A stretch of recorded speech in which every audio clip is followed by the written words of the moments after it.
Il y a une conversation que peu de couples ont vraiment. Pas pendant l'intimité, pas avant, mais après. Ces quelques minutes qui suivent un moment partagé sont parmi les plus importantes de la vie d'un couple. Et pourtant, ce sont celles où les erreurs les plus courantes se produisent. Des erreurs qui semblent anodines sur le moment mais qui s'accumulent avec le temps et finissent par créer une distance émotionnelle que beaucoup de couples ne comprennent pas. Après 10 ans d'accompagnement en psychologie relationnelle et sexuelle, je peux vous dire avec certitude que la majorité des problèmes d'intimité que les couples de plus de 50 ans me présentent en consultation ne naissent pas dans le lit. Ils naissent dans les minutes qui suivent. Aujourd'hui, je vais vous parler de 7 de ces erreurs. Certaines vous sembleront familières, d'autres vous surprendront. Toutes méritent votre attention parce que corriger une seule d'entre elles peut transformer profondément la qualité de votre vie de couple. Je suis Dr Chloé Léon, psychologue spécialisée en relations intimes. Bienvenue sur Esprit Stoïque. Pourquoi l'après est si important après 50 ans? Avant d'entrer dans les erreurs, je veux vous expliquer pourquoi cette période est particulièrement critique après 50 ans. Pendant l'orgasme, le corps libère une quantité importante d'ocytocine, l'hormone du lien et du bien-être. Cette molécule crée une fenêtre de vulnérabilité émotionnelle particulière. Le système nerveux est en pleine décharge. Le cerveau est dans un état de réceptivité émotionnelle élevé. Ce qui se passe dans ces minutes-là s'inscrit profondément. Un geste de tendresse aura un impact beaucoup plus fort que dans un autre contexte, mais une maladresse aussi. Après 50 ans, cette dynamique est amplifiée par des changements hormonaux naturels. Les niveaux d'ocytocine peuvent baisser plus rapidement. La confiance intime peut être plus fragile. Et le besoin de sécurité émotionnelle dans ces moments devient encore plus important qu'il ne l'était à 30 ans. C'est précisément pourquoi ces 7 erreurs méritent votre attention. Erreur numéro 1. Se lever immédiatement sans un mot. Première erreur, et c'est la plus courante et la plus mal comprise. Juste après l'intimité, le corps a besoin d'au moins quelques minutes de contact physique pour transformer le plaisir partagé en sentiment de sécurité émotionnelle. Ce n'est pas une question de sentimentalité, c'est une réalité neurobiologique. Quand l'un des deux partenaires se lève brusquement dans les secondes qui suivent, peu importe la raison pratique qui le motive, l'autre cerveau interprète ce départ comme un signal de rejet, pas intellectuellement, biologiquement. Pour les hommes de plus de 50 ans, dont la confiance intime peut être plus fragile qu'ils ne le montrent, ce signal peut résonner de façon disproportionnée. Et se répéter régulièrement, il finit par créer une association entre l'intimité et la solitude qui érode progressivement le désir.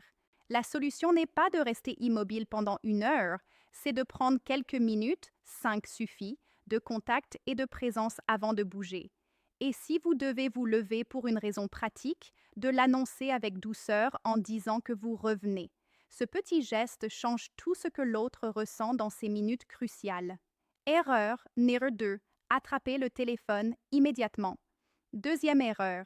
Et dans notre époque hyper connectée, c'est devenu l'une des plus destructrices pour la vie de couple. Il y a quelques années, une étude sur des couples de plus de 50 ans a montré que ceux qui laissaient leur téléphone dans une autre pièce pendant les moments d'intimité déclaraient une satisfaction significativement plus élevée dans leur vie sexuelle sur le long terme. L'écart était considérable, pas marginal. Voici ce qui se passe réellement quand l'un des deux tend le bras vers son téléphone juste après un moment intime. L'autre cerveau, encore dans cette fenêtre de vulnérabilité émotionnelle dont je vous parlais, reçoit un message très précis. Ce qui vient de se passer entre nous est moins important que ce qui se passe sur cet écran. Ce message n'est presque jamais intentionnel. Souvent, c'est un réflexe automatique, une habitude. Parfois, c'est même une façon maladroite de gérer sa propre vulnérabilité en se donnant une contenance. Mais le résultat émotionnel est identique, quelle que soit l'intention. La règle que je recommande à mes patients est simple. 5 minutes de présence totale avant tout écran. 5 minutes de regard, de contact, de mots simples. C'est peu. Et le retour sur investissement émotionnel pour votre couple est considérable.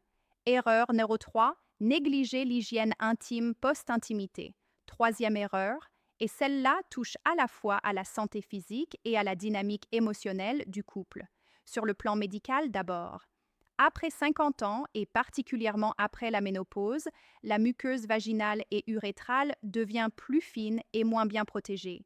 Le risque d'infection urinaire après un rapport intime augmente significativement. Les données de l'Association européenne d'urologie sont claires sur ce point. Uriner dans les 15 à 20 minutes qui suivent le rapport élimine mécaniquement la grande majorité des bactéries qui pourraient remonter vers la vessie. Ce geste simple divise considérablement le risque d'infection. Ce n'est pas optionnel pour les femmes ménopausées qui sont sujettes à des infections récurrentes. C'est une recommandation médicale directe. Mais voici la dimension que la plupart des gens ne considèrent pas.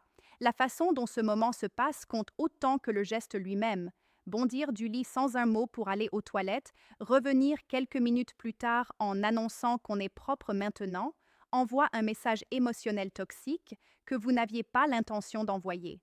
Restez blotti quelques minutes d'abord, puis annoncez doucement que vous allez faire pipi pour éviter les soucis et que vous revenez, puis revenir effectivement et vous lever contre l'autre, c'est exactement le même geste pratique.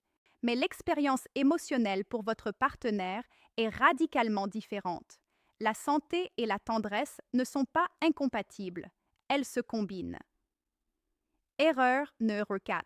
Tourner le dos et s'endormir immédiatement. Quatrième erreur, et celle-là revient dans ma consultation avec une fréquence qui me surprend encore. Physiologiquement, après l'orgasme, la prolactine est libérée en quantité importante. Chez les hommes particulièrement, cette hormone crée une envie de sommeil rapide et prononcée. C'est biologique et ce n'est pas un manque de considération en soi. Le problème n'est pas de s'endormir. Le problème est la façon dont ça se passe. Se retourner brusquement et s'endormir en quelques secondes sans aucun contact, aucun mot, aucun geste, laisse l'autre dans ce moment de vulnérabilité émotionnelle élevée dont je vous parlais, mais seul avec lui-même. Le cerveau qui se retrouve sans contact physique après la libération d'ocytocine passe rapidement d'un état de connexion à un état de solitude. Pas graduellement, brusquement. J'ai accompagné des couples où ce seul comportement, répété pendant des années, avait créé une association profonde entre l'intimité et la solitude. Des personnes qui finissaient par éviter l'intimité parce qu'elles redoutaient ce sentiment d'abandon qui suivait systématiquement. La solution est accessible à tous. Maintenir le contact physique jusqu'à ce que la respiration de l'autre devienne régulière. Une main sur le dos, un bras passé autour, une jambe contre une jambe. Le contact n'a pas besoin d'être intense pour être efficace. Il a juste besoin d'être présent. Si vous avez naturellement chaud après, si vous avez besoin de vous retourner pour dormir, faites-le une fois que l'autre est endormi. L'ordre compte. Erreur numéro 5. Gardez des vêtements synthétiques toute la nuit. Cinquième erreur, et celle-là a une dimension médicale que beaucoup ignorent complètement. Après un moment d'intimité, la peau est chaude, la transpiration est présente et les muqueuses sont particulièrement sensibles. Passer la nuit dans des sous-vêtements en tissu synthétique, de la dentelle serrée ou des matières non respirantes dans cette condition, crée un environnement propice au déséquilibre de la flore intime, aux irritations et parfois aux infections fongiques. Ce risque est multiplié après la ménopause où l'acidité naturelle qui protège la flore vaginale est naturellement diminuée. La recommandation pratique est simple. Après l'intimité, passer au coton ou dormir nu. Ces deux options permettent à la peau de respirer correctement et réduisent significativement le risque d'irritation nocturne. Mais il y a une dimension émotionnelle qui me tient particulièrement à cœur dans ce point. Le moment où l'on enlève ce qu'on portait pour séduire et où l'on passe à quelque chose de confortable et de simple dit quelque chose d'important à l'autre. Il dit que la performance est terminée et que ce qui commence maintenant est quelque chose d'autre. Une présence plus ordinaire, plus vraie, plus durable. Le coton après la soie dit maintenant, je suis simplement avec toi, sans artifice.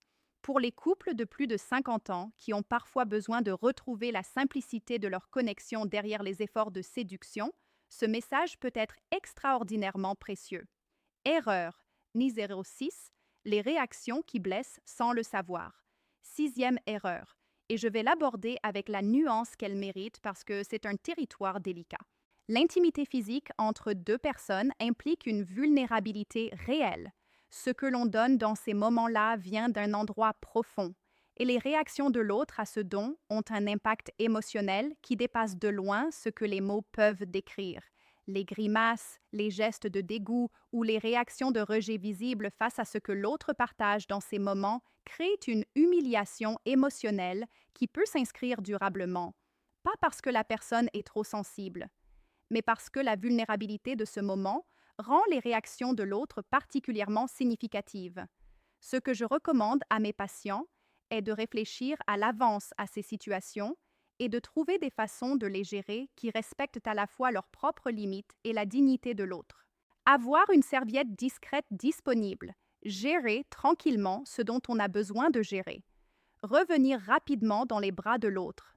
Ces gestes pratiques permettent de respecter ses propres besoins sans envoyer de signal de rejet ou de dégoût à quelqu'un qui vient de se donner complètement. La règle générale est celle-ci. Après l'intimité, l'autre a besoin de se sentir désiré et accepté dans sa totalité.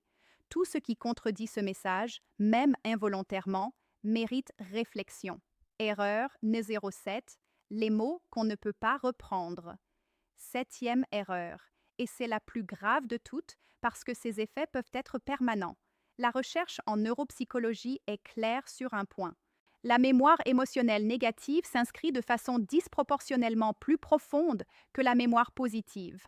Un compliment reçu 100 fois pèse moins dans la mémoire émotionnelle qu'une blessure reçue une fois dans un moment de vulnérabilité. Après l'intimité, pendant cette fenêtre de vulnérabilité émotionnelle que j'ai décrite, le cerveau est particulièrement réceptif à tout ce qui touche à la valeur personnelle. Les complimenter a un impact amplifié. Mais les critiques, les comparaisons et les remarques négatives ont un impact amplifié de façon bien plus importante encore. Une comparaison avec un ex, un commentaire sur la performance, une remarque sur la durée, le rythme ou l'intensité. Même formulée avec une intention légère ou humoristique, dans ce moment précis, elle peut s'inscrire comme une blessure profonde. J'ai accompagné des hommes et des femmes qui portaient encore, des années plus tard, le souvenir précis d'une phrase prononcée après un moment intime, des phrases que leur partenaire avait probablement oubliées en quelques jours, mais qui avaient restructuré durablement la façon dont ces personnes se percevaient dans leur vie intime. La règle que j'applique dans ma pratique et que je transmets à tous mes patients est absolue. Après l'intimité, il n'existe que deux registres autorisés: le silence tendre et tout ce qui exprime l'appréciation, la gratitude et la connexion. Si quelque chose mérite d'être ajusté dans votre vie intime, c'est une conversation qui a sa place, mais pas dans les 30 minutes qui suivent un moment partagé, pas dans cette fenêtre de vulnérabilité. Cela se dit le lendemain, avec douceur, avec des propositions positives, dans un contexte émotionnel neutre, jamais dans l'après. Ce que ces 7 erreurs ont en commun. En regardant ces 7 erreurs ensemble, quelque chose apparaît clairement. Elles sont toutes des façons, involontaires pour la plupart, de laisser l'autre seul dans un moment où il a besoin de présence. Après 50 ans, les couples ont souvent derrière eux des années de vie commune, de défis traversés ensemble, de changements dans leur corps et dans leurs désirs. Cette richesse devrait se traduire par une profondeur de connexion que les couples plus jeunes ne peuvent pas encore avoir. Mais cette profondeur ne se construit pas d'elle-même. Elle se construit dans les petits moments, dans les gestes après l'intimité, dans les mots choisis ou tus, dans la présence maintenue quand tout dans le corps voudrait s'endormir ou se lever. La philosophie stoïcienne qui est au cœur de cette chaîne nous rappelle quelque chose d'essentiel ici. Ce qui est en notre pouvoir, c'est notre façon d'agir, nos choix, notre attention portée à l'autre. Vous ne pouvez pas contrôler comment le corps vieillit.